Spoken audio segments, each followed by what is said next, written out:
அல்லாஹ்வுடைய வழியில கண்ணியமான நபி காட்டின முறையில நாங்க போகக்கூடிய நேரத்துல அல்லாஹ் இவரை எல்லா நிலைமைகளையும் செய்வார். அல்லாஹ் நிம்மதியை தருவான், கண்ணியத்தை தருவான். கண்ணியம் என்பது இந்த வஸ்துக்கள்ல இல்லை.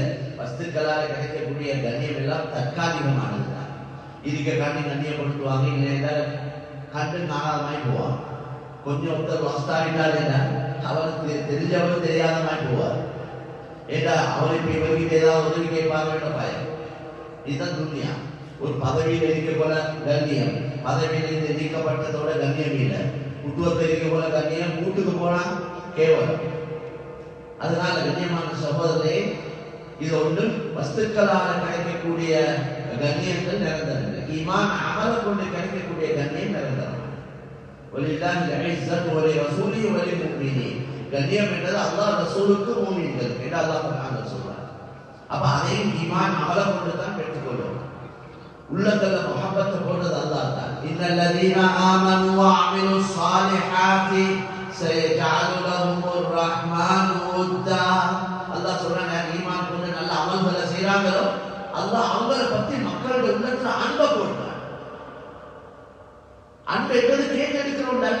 நீங்க என்னோட இறக்கமாயிருக்கீங்க, அவங்களோட இறக்கமாயிருக்கீங்கன்னு சொல்றதுனால இறக்கம் வந்துருமா? இறக்கம் என்பது அது எப்படி வரும்? அது அல்லாஹ்வால மக்கள் உள்ளத்துல போடப்பட வேண்டும். எனவே எங்களோட சொந்த அமல்கள், இபாதத்துகள், அல்லாஹ்வுடைய தொடர்பு, ஈமான், யகீன், இந்த விஷயத்துல நாங்க கவனம் செலுத்துறதன் மூலம் தான் எங்களோட உலக நிலைமைகள் எல்லாம் எங்களோட தீன் துனியா ரெண்டையும் தீனுக்குள்ள தான் வச்சுக்கணும். தீனுக்கு ஒரு தனி முயற்சி, துனியாவுக்கு தனி முயற்சி இல்ல. தீன்ல கவனம் செலுத்த செலுத்த எங்களுக்கு துனியா செய்யலாம். தீன்ல கவனம் செலுத்தக்கூடாது, துனியா செய்யலாம். இதுக்கு ஆதாரங்கள் நிறைய குர்ஆன் ஹதீஸ் ஆதாரமா இருக்கு.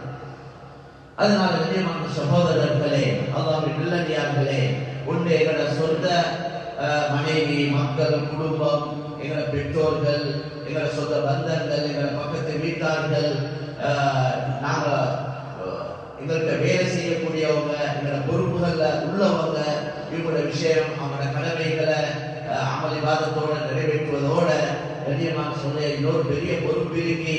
அல்லாஹ் தஆலா எங்களுக்கு இந்த உலகத்துல அல்லாஹ் அறிமுகப்படுத்துறதுக்கு அல்லாஹ் எல்லா காலத்திலையும் ரசூல்மார்கள் அனுப்பி கொண்டிருந்தான்.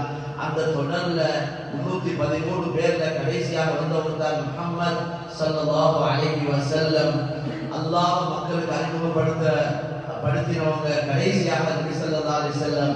அவங்களோட அல்லாஹ் ரசூல்மாருடைய வருகையை முடித்ததாக குர்ஆன்ல வலக்கின் ரசூலுல்லாஹ் வ காதமன் நபியின் சொல்லிட்டான். எனவே இந்த உலக மக்களுக்கு நேர்வழியை காட்ட வேண்டியவங்க, இவங்களுக்கு அல்லாஹ் அறிமுகப்படுத்த கடமைப்பட்டவங்க நாங்க தான் முஸ்லீம்கள். பெரிய ஒரு பொறுப்பு இருக்கீங்க. நாங்க பொறுப்புடையவர்கள். அல்லாஹ் குர்ஆன்ல சொன்னா நாங்க உங்களை கண்ணியப்படுத்தியிருக்கிறதே இதை வச்சுதான். இந்த உம்மத்தை ஹைர் உம்மத்துன்னு சொல்றாங்க.